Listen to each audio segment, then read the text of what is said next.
Hello everyone, this is the second video. I had mentioned in the description of the first video. We'll be going over an example. Well, the example we went over the workshop of the house, except on SolidWorks.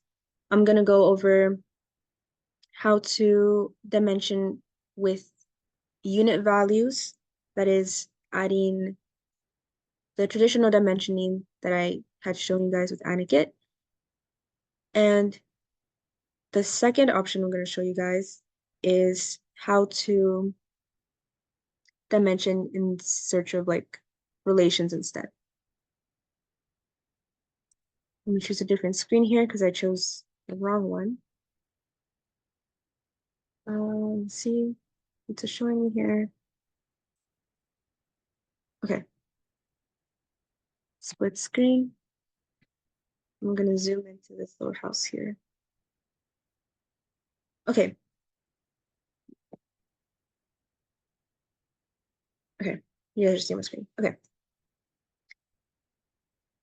So the previous video should have demonstrated the interface, right? So I'm just gonna go ahead and create a sketch here.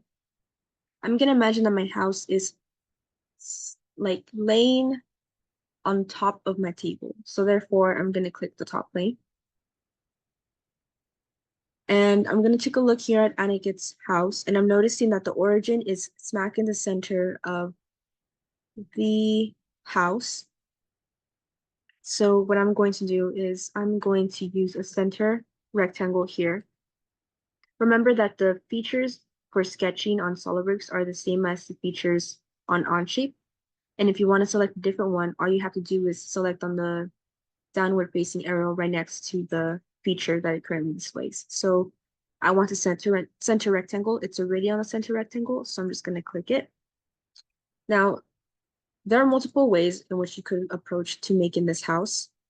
You could make it with the line feature. You could make it with using the rectangle, either or. It's all about your comfort level, right?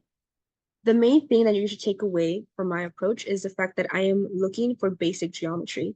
So when I look at this house, I notice I have circles, I have rectangles, and I have a triangle.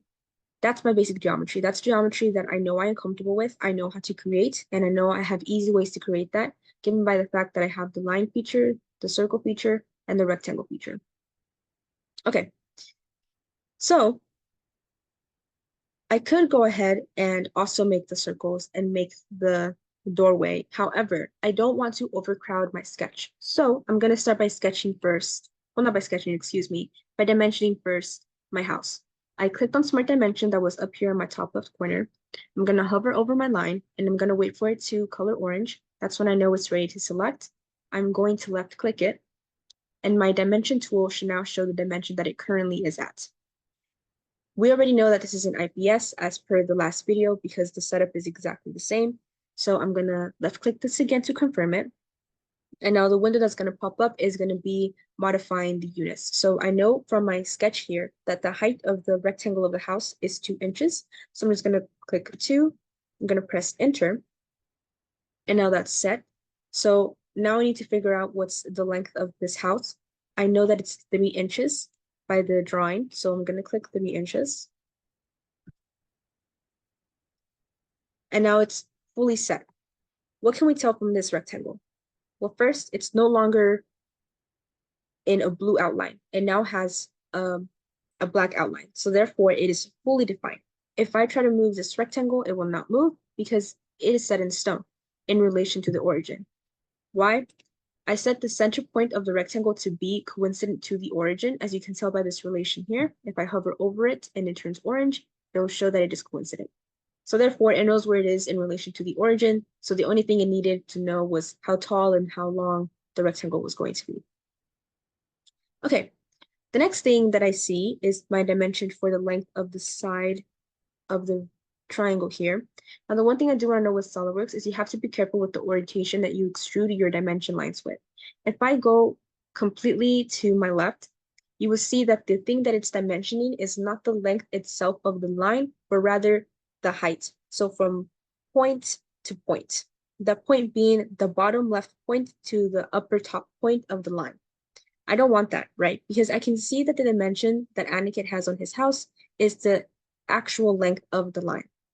That's why I have to be careful to follow the orientation as I want it to show. If I do this way, completely upwards, it is actually showing me the dimension between the horizontal direction between the side of the house to the upper top point of the point. Upper top point of the point doesn't make sense, sorry, to the upper point of the line, which I also do not want because it does not specify to me in the drawing that that's the dimension. And I know for a fact that I want it to be 2 inches. So therefore, I'm just going to follow the orientation that I originally had. I'm going to set it to 2 inches. Okay. You'll notice that this is set. And the reason it's set, the reason why these two lines are now black, even though I did not add a dimension to this now highlighted orange line, is because it has this relation, right? When I was sketching out the line, SolidWorks automatically applied the perpendicular relation. I do not want this relation. For the reason being, and I'll demonstrate with a center line, remember that I can select the center line by going up here, clicking down on the arrow, and simply selecting it. If I draw a line from the origin, which I know is the center of the rectangle, all the way upwards, I'm noticing that it has a vertical relation due to that yellow box that shows one straight line and the 90-degree angles, which means it is going completely up. I'm going to notice that my point is not on top of this line. I know this line is right in the middle of the rectangle. And from what I can tell in Aniket's picture, the top of his house is following that line of what I'm going to call the line of symmetry because it's right in the middle of the house. Which means this current configuration of my drawing does not work. So I'm going to go ahead and not set this line in stone. I'm going to press the ESC key on my keyboard to get rid of it. And by that, I just mean exiting. I want to show you guys what happens when I try to dimension or add a different relation here. So I'm going to hover over this. If you want to access your relations, hover over something until it is orange. Press on your shift key and then press on the other line while you're still holding down the shift key. And it will show you all your relations in the design tree under properties. Properties is one of those things that I mentioned I couldn't explain in the first video because we did not have a sketch. But now that we do have a sketch, this is the properties. This is what it looks like when I do the right configuration of keys. If I add equal, you will notice that it gives me this warning, unsolvable, right? It means that my sketch is either, well, no, it means that my sketch is overdefined. And that is the reason why it's showing me these yellow lines and these red boxes, right? These yellow lines mean that these are the ones that are in conflict. And these red lines, the red highlight means that this is what's causing the conflict. You'll notice that it cannot do the equal length because it has the perpendicular relation. So I'm going to get rid of this relation. And the way I did that was by right-clicking the highlighted part that I wanted. And I'm going to put delete. So now, the reason why it didn't work is that because it already has the relation, it cannot apply a different relation if it contradicts it, right? So the way SolidWorks read these dimensions or relations is the order of appearance. Because the perpendicular relation appeared first, I cannot apply the second relation if it conflicts with the first one. So that means I have to get rid of this relation because it obviously doesn't follow what I want. Rather, let's say I want to get to that symmetry that I see in Aniket's house. I'm going to do the same thing to access my relations, and I'm going to click equal. Now they have the equal length, and they are also fully defined. So that means if I were to draw the center line again, just to check if it follows the same line of symmetry that the origin does, it falls coincident to that line. So that means I'm okay. Okay. The other thing I'm noticing is that Aniket's house actually has that center line right here, right at the top of the triangle. But I want the sketch to be fully shaded in, just to know that I'm doing okay. One of the ways that I could do that is if I trim the entities. Realistically speaking, your line, all the lines here are fully closed. It's just not showing it. But I just want to show you guys what happens if you take this off. What happened? It became underdefined. The reason being, the relations here were really dependent on the fact that this rectangle was a center rectangle. But when you get rid of a segment of that rectangle, SolidWorks freaks out and doesn't know what to do because technically it's no longer the initial rectangle that it was. So we're going to move this around to see what's changed. You'll notice that the midpoint of one of the blue line, that's a construction line, is moving. So that means that has to be set in stone. I know the midpoint of the line has to be coincident to the origin. So what I'm going to do is I'm going to select the midpoint. And the way I did that was by hovering over the line until it was orange. I'm going to right click and I'm going to select midpoint. I'm going to hold my shift key and I'm going to select the origin. You can zoom in here and select the origin, make it coincident. And you see now that it's fully defined because now that line knows exactly where it needs to be, right? Okay, so that's down. You can see how adding relations saves me time, or it helps me develop that intuition that I need when I'm sketching. And if you wanted to add the line that Aniket originally has in his drawing here, you could do that as well. And it'll be fully defined because you constrain the line onto points that were already fully defined. Okay, now let's talk about adding the circles. So the circles here, I'm just gonna add them arbitrary to each other because my main goal is to show you guys the methods between dimensioning and relations. I'm gonna take a look at his drawing here and I'm gonna dissect this. I'm gonna go, okay, let's focus on these windows. I noticed that these windows are the exact same diameter. So I could go one by one and dimension these. What I could also do, and what is also an option for you, is if you highlight the perimeter of this point, of the circle, and the other circle, if you make them equal, they will now be the same diameter. So if you dimension one of them, because it has the equal relation that was applied, it should also apply that same dimension to the other one. So I'm going to edit this to 0.6. And both of them change. You see that? So now you don't have to dimension both of the circles.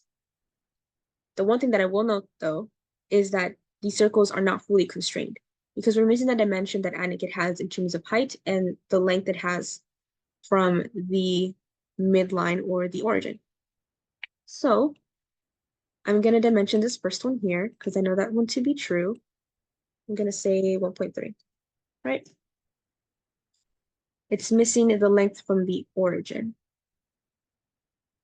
I know from this image here that technically Aniket has the center line, right? This from here to here. I could dimension that according to the center line from here to here and give it the length of 0.75. I could have also simply dimensioned this from the origin because the origin is coincident to that line, meaning that the line is in the path. Well, no, the origin is in the path of that completely vertical line. So if I apply it, let's put 0.75, you'll notice that it still does the same thing. The reason why this right blue circle is not fully defined is because it doesn't have any sense of direction in terms of its height. However, I know that it is directly across from this left circle according to Aniket's picture. So what I can actually do is apply the horizontal relation. And the horizontal relation just means it's going to be following that same horizontal axis if it were to have one. So I'm going to press on the horizontal relation here, and it's not going to be fully defined. So let's say, let's see. It doesn't always show you all the relations, right? I just want to make that note. Because SolidWorks is predicting what relations you could possibly use. It doesn't always make it the correct one, but I just want to point that out. That's the reason why sometimes you see a full list of relations and why sometimes you won't see that list of relations. So if you don't see it, it's okay. Don't freak out. It's just SolidWorks trying to predict what you could possibly use and not possibly use. Okay, so now we see that there is this rectangle here that is the doorway. And again, my main goal is to show you guys the relations and dimensioning.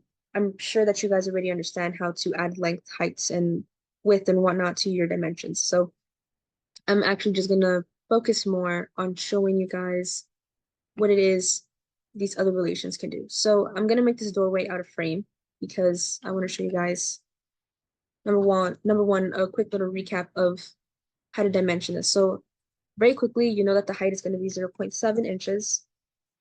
I'm going to place that. You know that it's going to be what appears to be 0.5 in how wide this door is. So 0.5 inches. Okay. Now I know that this rectangle has to be there, and I technically could drag it there. You very well could do that. But again, I want to demonstrate to you guys the relations. So I know that this has to be following this exact same line of the house. So what I can actually do is apply what is called the collinear relation, which just means it follows the same line. So Shift, select this line with your mouse, select this line with your mouse as well, and now you'll see this full array of relations. You'll see that you have the horizontal relation that we talked about. The vertical relation just means it makes the line completely straight on 90 degrees. Perpendicular means it creates the 90-degree angle, but it does not make the lines equal. Parallel means that the lines are parallel. Like, for example, the orange highlighted part of the house that is currently shown on my screen and its counterpart. You may want that if you want something to be symmetrical, but you will find that with intuition when to apply it. And collinear. As I explained, collinear just means it follows the exact same line. So I'm actually going to click on that line, and you'll see that it is now on the line. It's coincident to that line. It follows the same path. Cool. Okay, so now I'm going to notice it's moving around. It's moving around because it doesn't know where it goes in relation to the origin or relation to something that's already fully defined. So I'm noticing that the middle of this doorway, and I know it's the middle because it's showing me that one side of the door is 0.25 from the center point, and it's showing me that the overall width is 0.5. So therefore, by quick math, I know that it is in the center. I'm going to click the midpoint here, select midpoint. I'm going to click on my center construction line, which is why it was there, because I wanted the visual of the smack center of the house. And I'm going to make this coincident. And it is now fully defined. And that's how you would use your relations and your dimensions to fully define a sketch, right? I believe I have gone over most relations except for your tangent relation and your circular sketch patterns, your linear pattern, and your offset entities.